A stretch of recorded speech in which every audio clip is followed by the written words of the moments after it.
ورعيدن كسو عيدن كان نقاني ما بالباشا هايو سيوا حجران ما يوا مسؤوليات بان naga saarno dawladda gacan biraan ku qabanayna meelaha qaybtoodna isagoo waa hadlay 10 qof oo wax diidan wad aragteen baan u maleynaa meediya aan runtii waxay la noqotay wax mucjiso ah oo aan sax ahayn mar labaad waxay nagu kaliftay inaan war walaalow dadkan khatar ha gelin ani axmedo waxaan war mudoorasha rabta hadda wuxuu dhaaway khiyaamay mudoorasha rabta annaga ku dooranayna walaalow balgal haddaad baasha ugu bugtid annaga ku dhisayna dalkan ka daa meesha ku wadid khatar buu ku socdaa habeen dhawadu soo wacay wuxuu yiri 17 September ma ogolaadeen marka ay tiri waa ku dhisayaa baan ogolaaday waxa ay hadda wada sax la timid haddaan ku leeyahay maxaa mushkil oo ku jirta hadii lagu dhiso laakiin markaasna waxaan ku lahaa war processka iyo doorashadaada iyo campaign-kaaga laba ka kala dhig processka waa lagu la wadaagaa dad baa kursigan damac kaga jira oo xaq u leh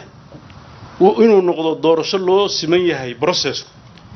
ama campaign-kaaga iyo xodashadaada iyo waxa isku xirxiraysid de waa shaqadaada iyo hadda qaban kuma dhahay damacuna waa shay qof kasto bini aadan ku jira hadduu arko inuu munaasib u yahay marxaladaas madaxda kale markaan aragnay waxaan ku niyadda ugu dejinay inay annaga naga warsugaan inaan la nimaano wax qancin kara heshiiskaas aan keenay oo sida runtii hagar la'aanta ah iyo wada tashiga ah looga qayb qaatay madaxdii dawladaha federaalka ay joogtay xilligaas oo ra'iisul wasaare ku xigeenka ra'iisul wasaarihi waa uu diiday inuu magacaabo ilaa heshiis la gaaro ilaa baarlamaanka aqalka sare markaan tagay Cabdi Qaybdiid iyo Muusuud ay qabsadeen iyagoo dhahayo daarood baatay ninkii nooga keen kursiga ilaa xoolo kala qarsan maaye waa uu diiday inuu magacaabo ilaa ay heshiis ay la gashaan aan anigu rabo heshiiskii baa si allaalay sidoo waxaan ku niri war doorasho qof iyo cod laga ma gaaro doorasho dadbanna de waa la yaqaan wadadeeda waxa uu ku dhigay in wax laga bedelo maxaa rabtaa inaad ka bedeshaan marka wuxuu yiri waxaan ka rabaa ugu yaraan in laba meelood laga dhigo isagoo ula jeedo in gado doorasho lagu qabto waan axmedo ku haleyn karin Ismaaciil waxaan irahayaha loo yeelo waxa kale oo waxay ahayd cosmetic aan badnayn tira markii hore ay dhaheen 300 weeye iyo midii taa ka horeysay oo 260 oo konton ko ahayd baa la yiri 100 iyo hal laga dhigo inta kale doorashadu waa doorashadii 2006 iyo harnaankii lagu galay 16 inta markii si la isugu raaco waxaan kala saawirnay madaxdii iyagana doonaysay doorashada oo qodob aad ugu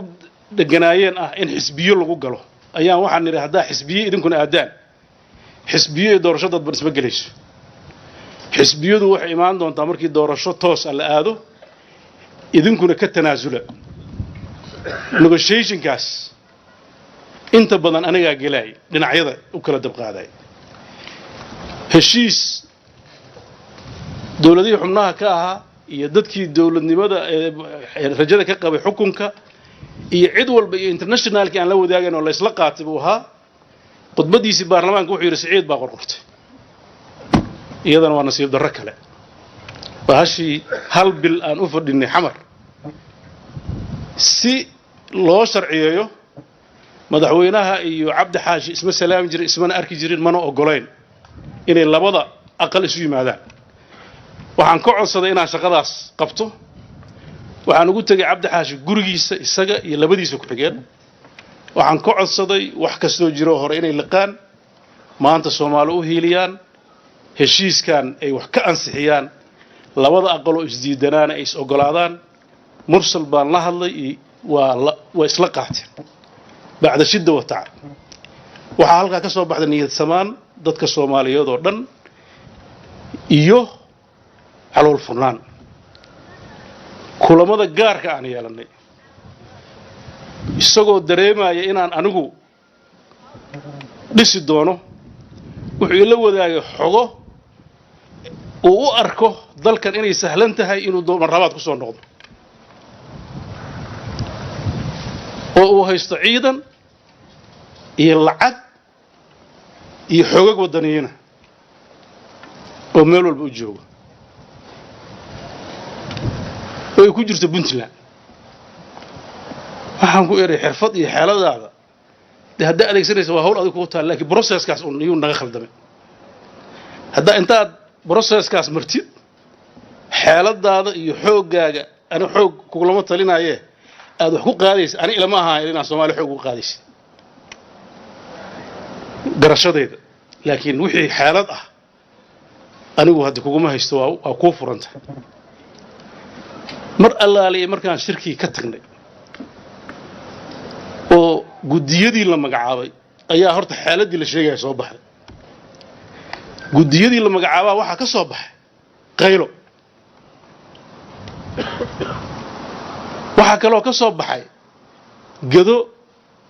ayaantii markaan tagnay 2 maalmood ka bacdi ciidan kale hor loo diro waxa ka soo baxday niyad xumo ah heshiisku inuu ahaa wax la iska madmadoobeeyay maxaa yeelay hadduu heshiiska dareenayo Saciid baa iska qorqortay ma dheheen heshiisku warqad la iska saxiixay oo marxaladda looga gudbaayo un baahay kriteeriyadii lagu heshiiyay habkii dadka loo xuli lahaa wixii oo dhan buu hareer maray markii aan kala hadlanay oo nir warsidatan wax laga bedelo wuxuu diiday in la isu yimaado wuxuu yiri heshiiskii waa dhacay 8 qof soo dirsada annaga niyad wanaagii markii ugu horeysay afartii ugu horeysay waan magacaabnay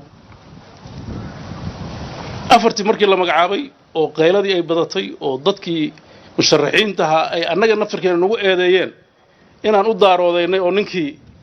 hoosta wax kala heshiinay oo wixii aan u sheegaynay oo ah process sax aan khiyaanay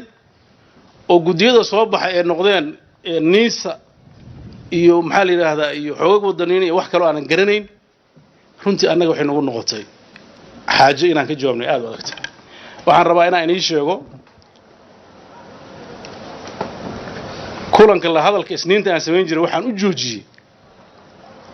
wax badan oo fool xun oo dadka niyadiisa xumeynaya inaan sheegan aad u diidana oo aan ogahay si u dhacaan maxaa yeelay nin weyn hadda meel soo istaagto xaqiiqada ka hadashay ama inaa ka aamusid waxa socday wuxuu damiirku isiin waayay sida waayaan dama la caadaystay ee ah in wasiilada la gaaro kaliya oo bulsho vulnerable ah oo iyada dhan u baahan in la dhiso loo danqado aan laga fakarayne xukun aan la rabin in bulsho loogu shaqeeyo sababta loogu orday ilaa hadda waxa aan fahmi lahayn kamid tahay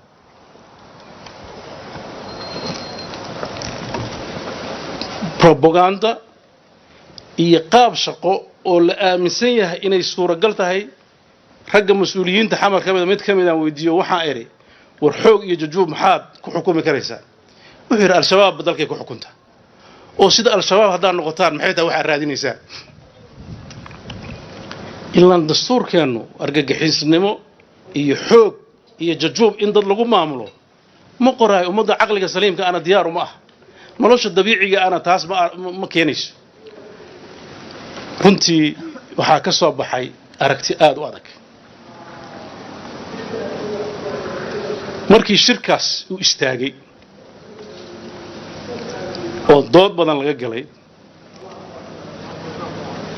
waxaan codsanay in shir kale la isugu yimaado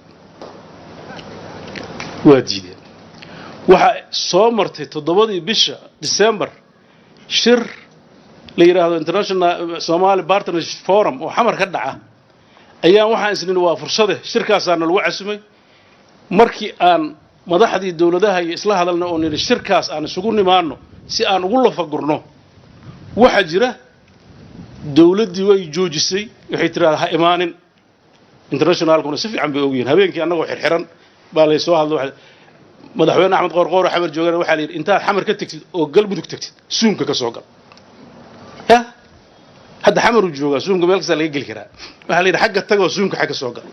annagana ha imaanina waska aamusno waxaan khilaaf ilaa wix kasta daa ka haysa khilaaf buu wadaabay dadka caamada halka fadhiyo oranayaan bal haday khilaaf dhalayso kaadi badan waa looga gol badayaa baa leeyahay bal iyadan aan dhowrno ra'iisul wasaariyaha halka yimid oo la soo diray intuusan imaan markay taas dhacday baan ila qorqoro hadaa xamar isku arki weynay adiga garow iguma madaxdu ay maqlaysaa been hadan ka sheegay markii la maqlay inuu halka imaanayo ayaa isagina lala hadlay waxa la yiri baaqo annaga tagin ra'iisul wasaariyaha halka yimid ra'iisul wasaaraha qorqor ma uusan imaan ana imaanay buu yiri isaguna ha baaqdo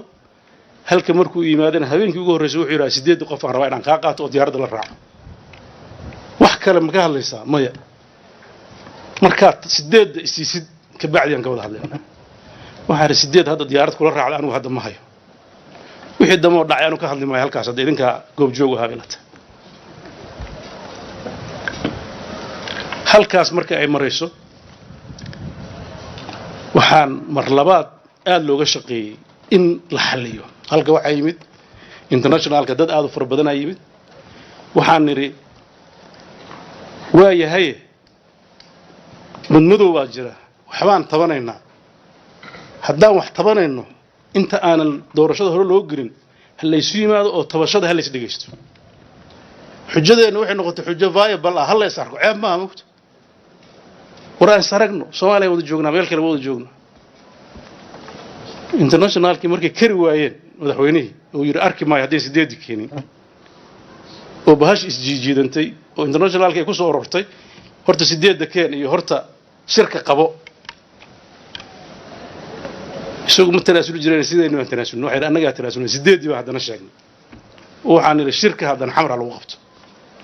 wuxuu yiri xamar lagu ma qabanayo xagee lagu qabanayo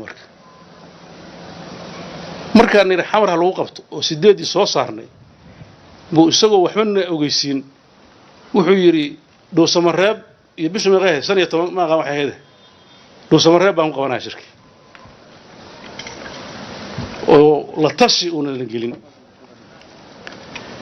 waxay nagu kaliftay annagoo xog badan oo og xaaladda Dhuusamareeb ay ku sugan tahay amni waxay kaliftay inaan mar labaad annagoo maalinta aan bixin habeenka ka horeeyay 12 hoobiye lagu dhuftay Dhuusamareeb inaan sacrifice sameeyo